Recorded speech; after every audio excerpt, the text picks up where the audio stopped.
আমার প্রিয় ছাত্রছাত্রীরা, আশা করি সবাই ভালো আছো। আমি উৎপল সামন্ত হিস্ট্রির পাঠশালাতে আজ একটা খুব ইন্টারেস্টিং বিষয় নিয়ে আলোচনা শুরু করব। তাই প্রত্যেক ছাত্রছাত্রীকে, যারা ওয়েস্ট বেঙ্গল বোর্ডের বাংলা মিডিয়ামের ছাত্রছাত্রী, তাদের এই ক্লাসে আসার জন্য আহ্বান জানাচ্ছি।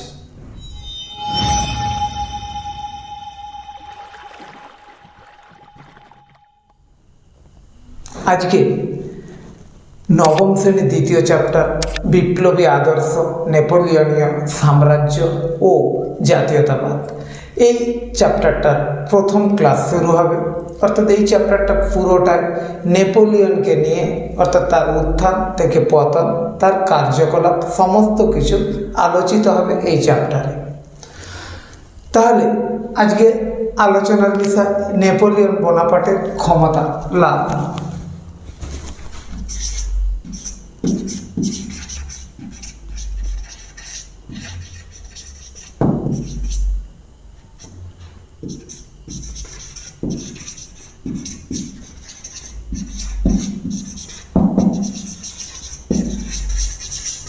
ক্ষমতা লাভ, নেপোলিয়ন বোনাপার্টের ক্ষমতা লাভ। তাহলে এই বিষয়টা নিয়ে আজকে আমাদের আলোচনা হবে। তাহলে এই বিষয়টা যখন আমরা আলোচনা করতে যাচ্ছি, প্রথমেই দেখতে হবে তার উত্থানটা কীভাবে হলো। অর্থাৎ আজকে মোটামুটি নেপোলিয়ন কীভাবে ক্ষমতা লাভ করেছিলেন সেই বিষয়টা আলোচিত হবে। নেপোলিয়ন বোনাপার্ট আমরা দেখব যে ফ্রান্স তথা ইউরোপের ইতিহাসে এক বর্ণময় চরিত্র হয়ে উঠেছিল। তিনি প্রথম যখন তিনি ক্ষমতায় আসেন, একটু একটু করে তার ক্ষমতাটা কিভাবে বাড়িয়ে নিয়েছিলেন, আমরা সেই বিষয়টাই আলোচনা করব। তার শাসনকালের সময়, অর্থাৎ তার চরিত্রটা ছিল বর্ণময়।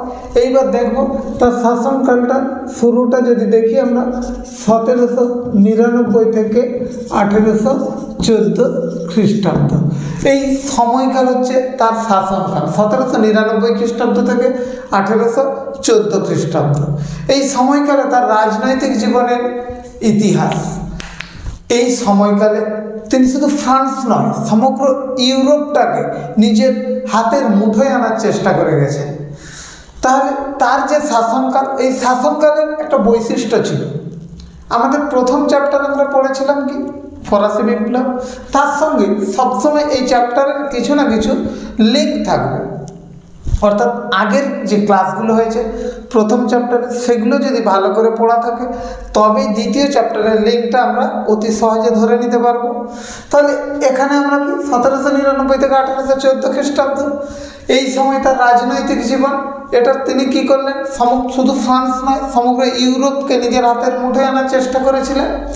তাহলে নেপোলিয়নের যুগের প্রধান বৈশিষ্ট্য ছিল এখানে কি, পুরাতন ব্যবস্থার সঙ্গে তার বৈশিষ্ট্যটা কী ছিল, পুরাতন ব্যবস্থা যুক্ত। এই পুরাতন ব্যবস্থার সঙ্গে তিনি কী করেছিলেন, ফ্রান্সের বৈপ্লবিক আদর্শ, অর্থাৎ যে ফরাসি বিপ্লব হয়েছিল সেই বৈপ্লবিক আদর্শ, এই দুটোর মধ্যে মিশ্রণ ঘটাতে চেয়েছিলেন। তাহলে পুরাতন ব্যবস্থা যেটা চলছে ফ্রান্সের, তার মানে সেই পূর্ব রাজাদের শাসন, সেই পুরাতন ব্যবস্থা এবং বৈপ্লবিক আদর্শ, অর্থাৎ ফ্রান্সের বিপ্লব হয়েছে ফরাসি বিপ্লব, এই দুটোর মধ্যে একটা সমন্বয় ঘটাতে চেষ্টা করেছিলেন তিনি। তাহলে অষ্টাদশ শতকে ফ্রান্স পেয়েছিল একটা এমন এক দক্ষ সেনানায়ককে, যা শুধু ফ্রান্স নয় সমগ্র ইউরোপে তিনি আধিপত্য প্রতিষ্ঠা করতে বা ইউরোপকে নিয়ন্ত্রণ করতে চেষ্টা করেছিলেন। তাহলে তিনি কিভাবে করলেন আমরা দেখব একটু একটু করে। তিনি জন্মগ্রহণ করেছিলেন ইতালির ভূমধ্য সাগরীয় অঞ্চলের কোরসিকা দ্বীপে। এই কোরসিকা দ্বীপে তিনি জন্মগ্রহণ করলেন কবে, 1769 খ্রিস্টাব্দের 15ই আগস্ট।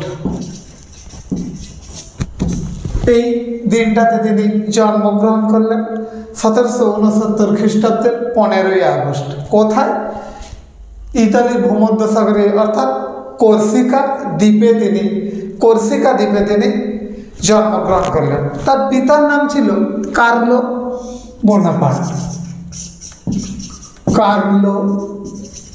বোনাপার্ট।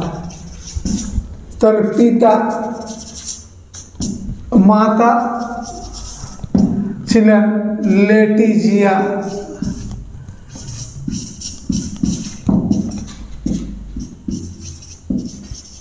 বোনাপার্ট।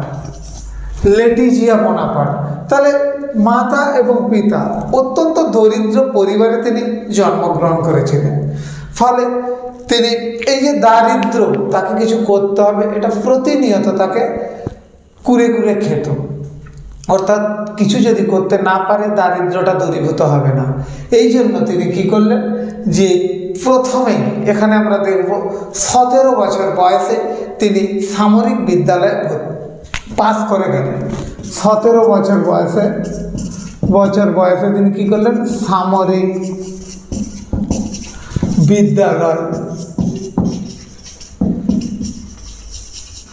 সামরিক বিদ্যালয়ে পড়াশোনা করে তিনি পাস করেন। সামরিক বিদ্যালয়ে পড়াশোনা করলেন, তাহলে তার বয়স কত হলো? 17 বছর। এই 17 বছর বয়সে তিনি পাস করলেন। পাস করে কি হলেন? গোলন্দাজ বাহিনীর লেফটেন্যান্ট পদে। তাহলে এখানে পাস করার পরে সামরিক বিদ্যালয়, বিদেশের যে বিদ্যালয়ে আমরা যেমন পড়াশোনা করি, বিদেশে অনেক বিদ্যালয়ে সামরিক শিক্ষা দেওয়া হয়। এইখানে পাস করার পরে তিনি লেফটেন্যান্ট পদ, সাব লেফটেন্যান্ট পদে যোগ দিলেন। সাব লেফটেন্যান্ট পদে যোগ দিলেন। তাহলে সাব লেফটেন্যান্ট পদে তিনি যোগ দিলেন। এই যে পদে যোগ দিলেন মানে এটা সামরিক বাহিনীর একটা পদ, একবার এই পদটা নিচু তলার পদ, নিচের দিকে তিনি এই পদে যোগ দিলেন। এইবার যোগ দেওয়ার পর তাহলে তাকে কাজ করতে হবে। এই যে চরম দারিদ্র, তার উচ্চাকাঙ্ক্ষাটা ছিল খুব বেশি।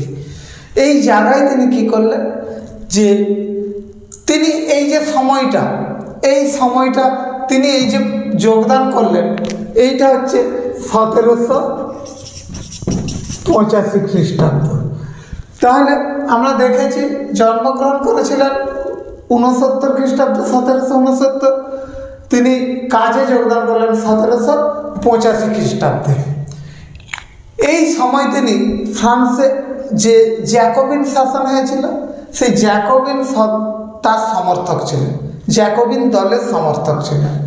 তাহলে এই সময় তিনি যে জ্যাকোবিন দলের সদস্য, এবং সদস্য থাকা অবস্থায় তখন তার বয়স কত?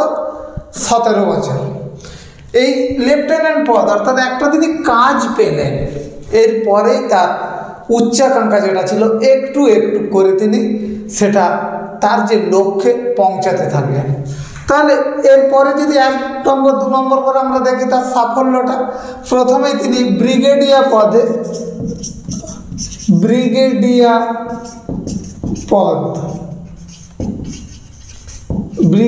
পদ লাভ।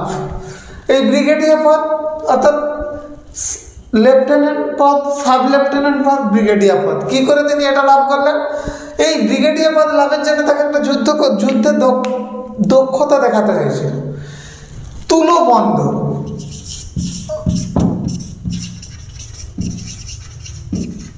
বন্দর এটা কার দখলে ছিল?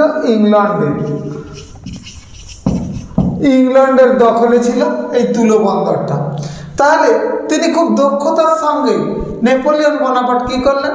ইংল্যান্ডকে পরাজিত করে এই তুলা বন্দরটাকে দখল করে নিলেন, অর্থাৎ পুনরুদ্ধার করলেন। এই পুনরুদ্ধার করার পর তাকে পুরস্কার দেওয়া হলো, অর্থাৎ সাব লেফটেন্যান্ট পদ থেকে তাকে ব্রিগেডিয়ার পদে প্রমোশন দেওয়া হলো। এটা ছিল তার প্রথম স্টেপ। এরপর এই যে সাফল্য, তুলোবন্দরের সাফল্য তার আকাঙ্ক্ষাকে আরও বাড়িয়ে দিয়েছিল। তিনি এরপর কি পেলেন?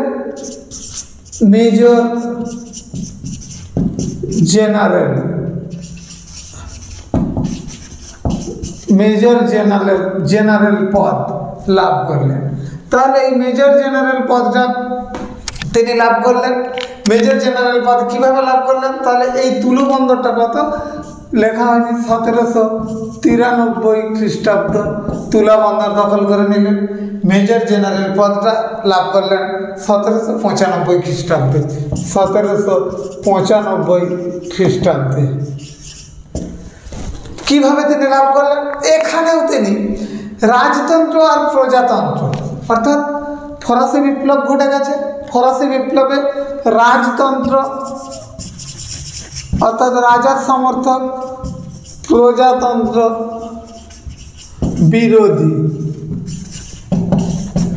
এই রাজতন্ত্র প্রজাতন্ত্র যারা বিরোধী ছিল তারা প্রচুর লোক আন্দোলন করছে এবং ফ্রান্সের জাতীয় সভার নাম আমরা পড়েছি আগে, জাতীয় সভা বা ন্যাশনাল কনভেনশন। এই জায়গায় কী হতো? শাসন কার্য পরিচালনা হতো। তাহলে রাজতন্ত্ররা রাজ সমর্থক অর্থাৎ রাজাকে আবার বসাতে হবে, অন্যদিকে প্রজাতন্ত্র বিরোধী। এরা এই দুটো দল একসঙ্গে প্যাক্ট হয়ে এই জাতীয় সভা আক্রমণ করলেন। এই বিপুল সংখ্যক জনগণ যখন আক্রমণ করলেন তখন এই নেপোলিয়নই এই জনতাকে ছত্রভঙ্গ করে তিনি কি করলেন? এই জাতীয় সভাটাকে রক্ষা করলেন, বা জাতীয় সভা যারা কর্মরত ছিলেন তাদের দিকে প্রাণে বাঁচালেন। তাহলে এরপরে তিনি একটা পুরস্কার দেওয়া হলো তাকে, এই কবে 1795 খ্রিস্টাব্দে, তখন তিনি মেজর জেনারেল পদ লাভ করলেন। তাহলে আমরা দেখছি একটু একটু করে তিনি তার প্রমোশনটা কিভাবে হচ্ছে বা বড় বড় পদগুলো তিনি কিভাবে লাভ করছেন। এরপর ডাইরেক্টরি শাসন।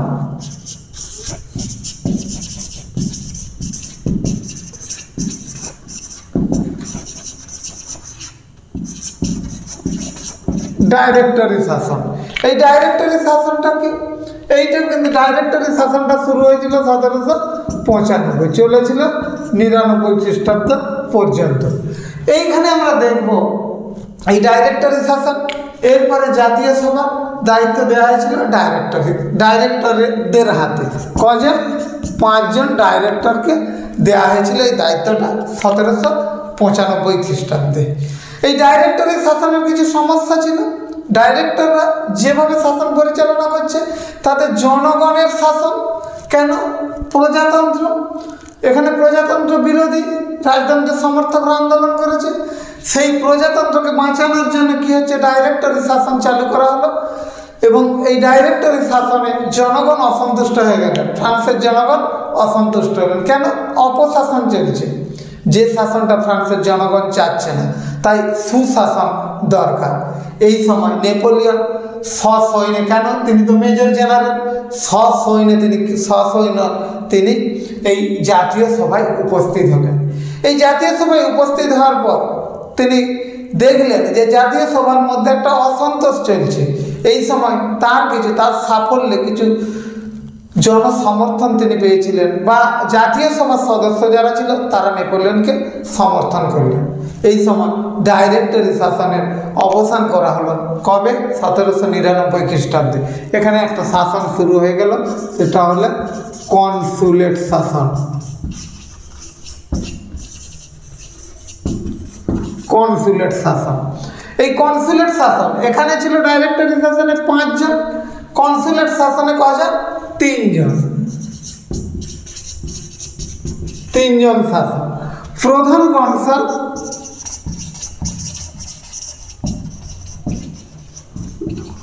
নেপোলিয়ন, প্রধান কনসাল হচ্ছে নেপোলিয়ন। তাহলে আরো 2 জন আছে, আর 2 জন অ্যাবেসিয়াস, রজার ডুকোস, আর 2 জনের সঙ্গী ছিলেন।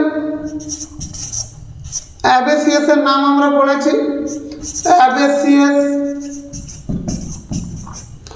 আর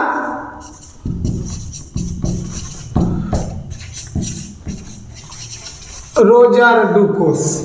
তাহলে এই অ্যাবেসিয়াস আর রোজার ডুকোস ছিলেন নেপোলিয়নের সঙ্গী। এদের নিয়ে কি শাসন শুরু হলো? কনসুলেট শাসন। এইভাবে ফ্রান্সের শাসন ক্ষমতা একটু একটু করে তিনি দখল করতে লাগলেন। এরপর তাহলে এই যে প্রথমেই প্রধান কনসাল তো তিনি হয়ে গেছেন, প্রধান কনসালের দায়িত্ব, তিনি শাসন কার্য পরিচালনা করছেন, সুন্দরভাবে শাসন কার্য পরিচালনা করছেন। এই সময় ফ্রান্সের বিরুদ্ধে, অর্থাৎ এখানে এই যে প্রজাতন্ত্র, তাহলে আমরা যদি সন্ত্রাসের রাজত্বে ফিরে যাই, সেখানে আমরা কি দেখব, যে একদিকে রাজতন্ত্রের সমর্থক, অন্যদিকে বৈদেশিক আক্রমণ, এই দুটো থেকে বিপ্লবকে রক্ষা করার জন্য সন্ত্রাসের শাসন প্রতিষ্ঠা করা হয়েছিল। এখানেও সেই রকমই প্রজাতন্ত্রকে ধ্বংস করে রাজতন্ত্র প্রতিষ্ঠার জন্য ফ্রান্সের বিরুদ্ধে বিভিন্ন শক্তিজোট গঠন করা হয়েছিল। এখানে দ্বিতীয় শক্তিজোট গড়ে উঠেছিল এই সময়কালে, কবে, 1799 সময়, অর্থাৎ কনসুলেট শাসন যখন শুরু হচ্ছে। এই সময় নেপোলিয়ন বোনাপার্ট কী করলেন, দ্বিতীয় রাষ্ট্রজোট, যেটা নেপোলিয়নের বিরুদ্ধে গড়ে তোলা হয়েছিল, সেই দ্বিতীয় রাষ্ট্রজোটকে তিনি প্রতিহত করেন, ভেঙে দেন নিজের কূটনীতির সাহায্যে। এরপর তিনি কী করলেন, ইতালি, জার্মানি, বেলজিয়াম, সুইজারল্যান্ড, এই দেশগুলো একটু একটু করে দখল করে নেবেন। তাহলে এই দখল যখন করছে, তাহলে ফ্রান্সের সুনাম বেড়ে যাচ্ছে। আমরা ইউরোপের ইতিহাস পড়তে গিয়ে দেখব, নিজের সাম্রাজ্য বিস্তার হলে দেশের সুনাম গোটা বিশ্বে বেড়ে যাচ্ছে। সেই জন্যই সাম্রাজ্য বিস্তারের একটা প্রবণতা দেখা দিয়েছিল। আরও পরবর্তীকালে আমরা দেখব যে সাম্রাজ্য বিস্তারের প্রবণতা এই 9 চ্যাপ্টারেই আমরা পাবো, শেষের দিকটাতে। কেন? নিজেদের মর্যাদার সম্মান বাড়ানোর জন্য। এখানে নেপোলিয়ন এই যে কনসুলেট শাসন ব্যবস্থা দক্ষভাবে শাসন কার্য পরিচালনা করছেন, দ্বিতীয় শক্তিজোটকে ভেঙে দিলেন। ভেঙে দেওয়ার পর কি হচ্ছে, এই সারা জীবনের জন্য কনসাল পদটা লাভ করলেন। তাহলে এটা কতদিনের জন্য? সারা জীবনের জন্য কনসাল পদ কবে? 1802 খ্রিস্টাব্দে তাকে সারা জীবনের জন্য কনসাল নিযুক্ত করে দেওয়া হলো। কে করে দিল? জাতীয় সভা বা জাতীয় সভা, ফ্রান্সের জনগণের সমর্থন নিয়ে। এইভাবে নেপোলিয়ন একটু একটু করে এগোতে এর পরের স্টেপ আমরা দেখব। তাহলে ফ্রান্সের সম্রাট, 4 নম্বরে কি? সম্রাট পদ লাভ কবে? 1804 খ্রিস্টাব্দে সম্রাট পদ লাভ করলেন 1804 খ্রিস্টাব্দে। এই যে কনসুলেট শাসন সারা জীবনের জন্য কনসাল। এরপর 1804 খ্রিস্টাব্দে কী হলো? জাতীয় সভা কী করলো? তার সিনেটের প্রস্তাব একটা দেওয়া হলো যে গণভোট হবে। এই গণভোট যখন নেওয়া হচ্ছে, এই গণভোট নেওয়াতে নেপোলিয়ন বিপুল সংখ্যক ভোট পেলেন এবং ভোটে বিরোধী পক্ষদের পরাজিত করে তিনি ফ্রান্সের সম্রাট পদ লাভ করলেন, অর্থাৎ ফরাসি জাতির সম্রাট হলেন। এইভাবে নেপোলিয়নের উত্থান, অর্থাৎ একজন সাব লেফটেন্যান্ট পদ থেকে জীবন শুরু করেছিলেন কবে? 1785 খ্রিস্টাব্দে। আর এখানে কত? 1804 খ্রিস্টাব্দ। যদি আমরা দেখি 19 বছর সময় লেগেছিল তার এই প্রধান মানে ফ্রান্সের সম্রাট হওয়ার ক্ষেত্রে। মাত্র 19 বছর সময়ের মধ্যেই তিনি ফ্রান্সের সর্বোচ্চ পদটা দখল করে নিয়েছিলেন এবং ফ্রান্সের সম্রাট, ফরাসি জাতির সম্রাট হয়েছিলেন তিনি। তাহলে তার শাসনকালটাকে কি বলা হচ্ছে? তার শাসনকালটা তাহলে কোথাও এইখানে, এই সময়টাকে কি বলা হচ্ছে? নেপোলিয়নীয় যুগ।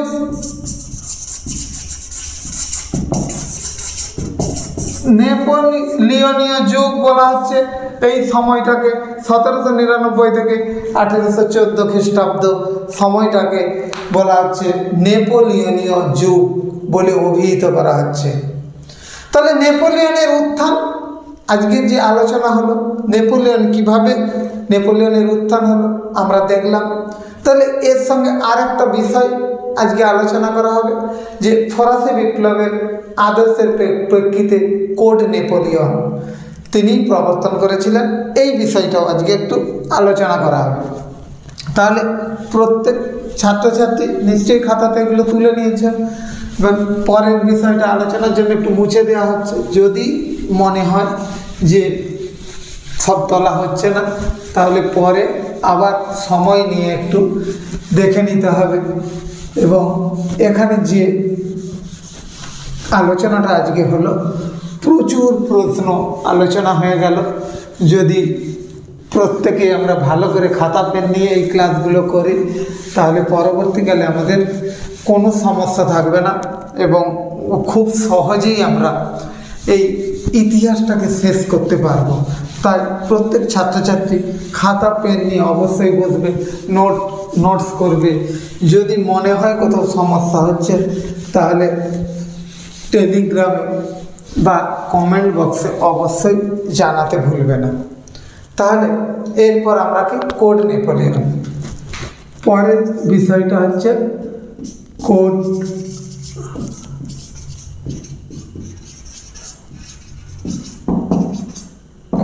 নেপোলিয়ন। খুব গুরুত্বপূর্ণ বিষয় এটা, কোড নেপোলিয়নটা। তাহলে কোড নেপোলিয়ন কে করেছিলেন? Napoleon Bonaparte. কোড নেপোলিয়ন অর্থাৎ নেপোলিয়নের আইন, একটা আইন সংহিতা তৈরি করেছিলেন যার নাম হচ্ছে কোড নেপোলিয়ন। আমরা কোড নেপোলিয়নে কী দেখব, কয়েকটা পয়েন্ট করে আমরা দেখে নেব যে কত সহজে কোড নেপোলিয়নটা পুরো 5 মিনিটের মধ্যে আমাদের মাথার মধ্যে স্টোর হয়ে যায়। আচ্ছা, তাহলে এই কোড নেপোলিয়নটা ছিল একটা করে শব্দ মনে রাখলেই দেখবে হয়ে যাচ্ছে, একটা করে লাইন, দুটো করে, তিনটে করে লাইন তোমরা নিজেরাই লিখতে পারবে। তাহলে এইটা ছিল কোড নেপোলিয়নটা ছিল গৌরবজনক অধ্যায়।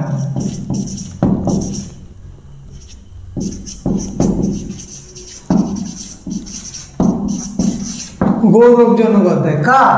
নেপোলিয়নের শাসনকালের গৌরবজনক অধ্যায় ছিল কোড নেপোলিয়ন। কেন? কোড নেপোলিয়নটা আমি প্রথমেই বলেছি একটা আইন বিধি, একটা নতুন আইন তৈরি করা হয়েছিল। কেন? ফরাসি বিপ্লবের আদর্শ যেটা ছিল, সেই আদর্শের পরিপ্রেক্ষিতে কোড নেপোলিয়ন তৈরি করা হয়েছিল, সেই আদর্শটাকে রক্ষা করার জন্যে, অর্থাৎ ফরাসি জনগণকে সুবিধা দেওয়ার জন্যে। ফ্রান্সে যে পূর্ব রাজবংশ দীর্ঘদিন রাজত্ব করে গেছে, তারা জনগণকে শোষণ করে গেছে। সেই শোষণ অর্থাৎ তখন ছিল রাজতন্ত্র, এখন হয়েছে প্রজাতন্ত্র। তাই প্রজার কল্যাণ করাই রাজার দায়িত্ব। সেই প্রজা কল্যাণের জন্য নেপোলিয়ন কোড নেপোলিয়ন চালু করলেন। এই কোড নেপোলিয়নটা ছিল একটা গৌরবজনক অধ্যায় নেপোলিয়নের। এখানে যদি দেখি 1 নম্বর, সঠিক আইন ছিল না। তাহলে ফ্রান্সে কোনো সঠিক আইন ছিল না। যে আইনটা ফ্রান্সের যে আইনটা জনগণের মঙ্গল করবে, এরকম ধরনের কোনো আইন ফ্রান্সে চালু ছিল না। নেপোলিয়ন এই সঠিক আইন অর্থাৎ কোড নেপোলিয়নের মাধ্যমে এই আইনটা চালু করলেন। তার সঙ্গে দেখব 2 নম্বরে যদি দেখি,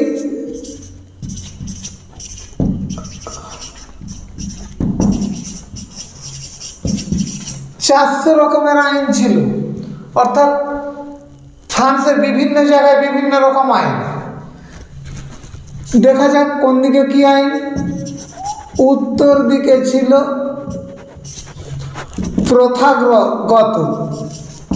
প্রথাগত আইন, আর দক্ষিণ দিকে, তাহলে উত্তরে একরকম আইন, দক্ষিণে আর একরকম আইন। তাহলে উত্তর দিকে আছে প্রথাগত, দক্ষিণ দিকে রোমান আইন। তাহলে একই দেশের দুদিকে দুরকম আইন। শুধু এই আইনগুলো না, এর সঙ্গে ছিল রাজকীয় আইন, যাজকীয় আইন। তাহলে রাজার যে আইন সেটা রাজকীয়, যাজকরা আমরা ফ্রান্সে দেখেছি তারা তাদের মতো আইন তৈরি করত, সেটা হচ্ছে যাজকীয় আইন। আর সামন্ত আইন,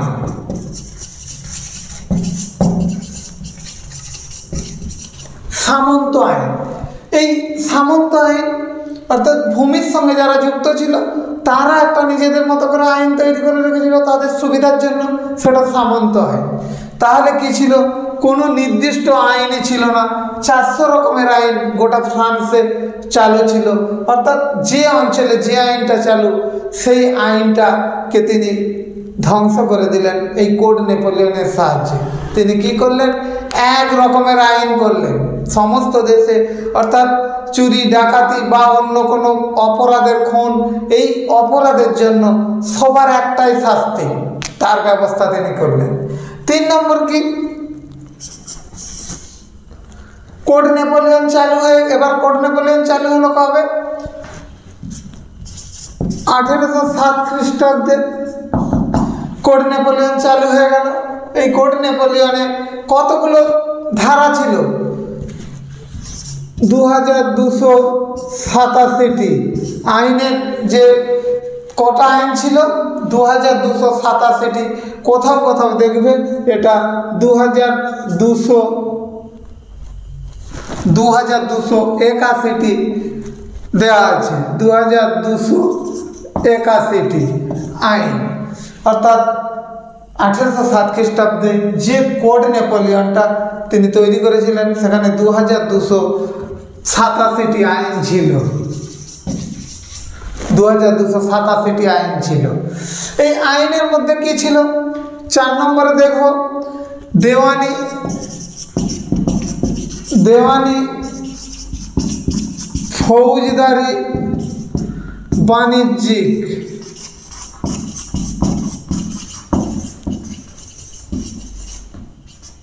বাণিজ্যিক আইন। এইবার দেখো দেওয়ানি অর্থাৎ জমি জায়গা সংক্রান্ত যে সমস্ত আইন, কোনো সমস্যা দেখা দিলে তার জন্য দেওয়ানি আইন। ফৌজদারি, মানুষকে মারধর আরও খারাপ কিছু করার জন্য ফৌজদারি। এবং বাণিজ্যিক, যারা ব্যবসা বাণিজ্য করবে তাদেরও নির্দিষ্ট কিছু আইন তৈরি করা ছিল। তা নাহলে কী হবে? ইচ্ছা মতো স্বেচ্ছাচারীভাবে ব্যবসা বাণিজ্য করবে, তাই তাদের জন্য একটা আলাদা আইন করা হয়েছিল। এরপর সবথেকে গুরুত্বপূর্ণ 5 নম্বরে যেটা আমরা দেখব, সবার সমান অধিকার দেওয়ার কথা বলা হয়েছিল। সেই ফরাসি বিপ্লবের আদর্শ, যেটা প্রত্যেককেই ফরাসি বিপ্লবের সাম্য, মৈত্রী, স্বাধীনতা, এই আদর্শটা বাস্তবায়িত করার চেষ্টা করা হয়েছিল। কার সাহায্যে? এই কোড নেপোলিয়নের সাহায্যে। আইনের চোখে সবাই সমান, আইনের চোখে সবাই সমান। তাহলে যত আইন আছে, আমি কি বলেছিলাম, যদি কোনো আইন অপরাধ করে কেউ, ফৌজদারি অপরাধ, সবার সমান শাস্তি পাবে। আগে কিন্তু এরকম আইন ফরাসি বিপ্লবের আগে ছিল না। ধর্ম নিরপেক্ষতা,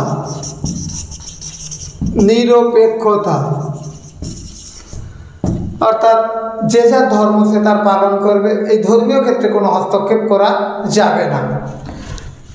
ব্যক্তি স্বাধীনতা, অর্থাৎ প্রত্যেক ব্যক্তির কিছু স্বাধীনতা থাকবে। এই স্বাধীনতাটা এখানে মেনে নেওয়া হয়েছিল, যেটা আগে মানা হতো না। তারপর যোগ্যতার নিরিখে চাকুরি,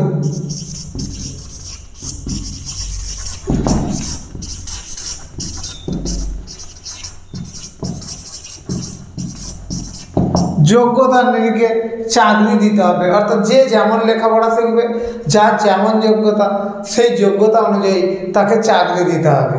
সামন্ততান্ত্রিক বৈষম্যের অবসান,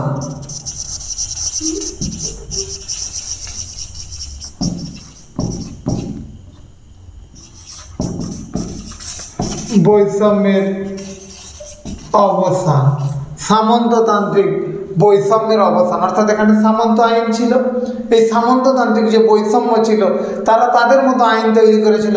এই সামন্ততান্ত্রিক বৈষম্যের অবসান করা হলো। এবং সম্পত্তির অধিকার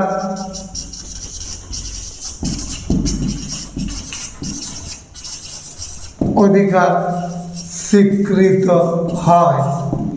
সম্পত্তির অধিকার এখানে মেনে নেওয়া হয়েছিল। তাহলে এই মূল যে বিষয়টা কোড নেপোলিয়নের আমরা দেখতে পেলাম, এই কোড নেপোলিয়নের মূল বিষয়টা কি?